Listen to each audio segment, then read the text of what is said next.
Витамины, хорошее питание, новая шерстка и жилище. Питомцы зоопарка Республиканского экологического центра готовятся к зиме. Кому-то морозы в радости, кому-то и беда. В помощь им идут зоотехники. Анастасия Тюрнина подробнее.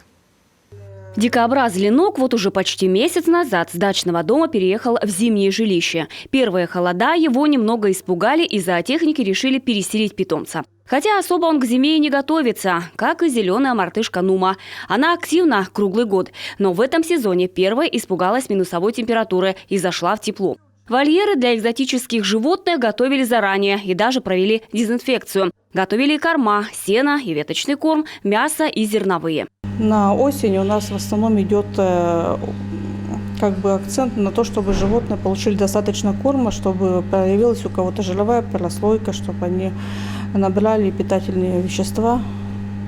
К весне даже если животных кормишь хорошо, они по своей тенденции бывают, что они сами по себе просто худеют.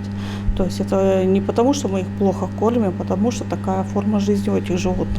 Затем на жердочках зоопарка оказались пернатые, точнее венесуэльский амазон, попугаи. Они уже поменяли оперение и своими песнями готовы встретить зиму. Ежи почти ушли в спячку, грызуны тоже дремлют. Всем этим животным уже и нет смысла находиться на свежем воздухе. Свою порцию ультрафиолета они получили летом и витамином D обеспечены до самой весны. В уличных вольерах те, кто не боится морозов, но и они тоже готовятся к зиме. У этой лисицы хвост распушился вдвое.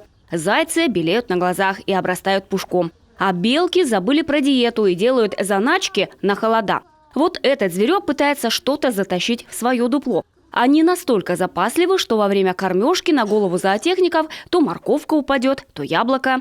Свое дупло белка тоже утепляет сама. Специалисты экологического центра обеспечивают их подстилкой. И когда на улице минус 20, у белки в жилище до плюс 18. Меняется у нас кормление более питательной пищей.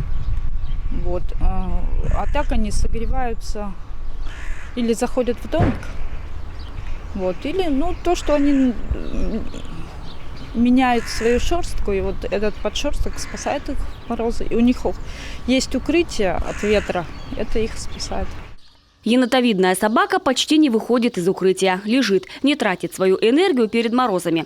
Домашние птицы лишь недолго прогуливаются и обратно в теплое укрытие. Лишь лама и як ничуть не боятся холодов, они привыкшие, да и жирок уже нарастили. Сейчас животные отдыхают. Зоопарк из-за пандемии не работает вот уже с марта. По словам специалистов, это даже и хорошо.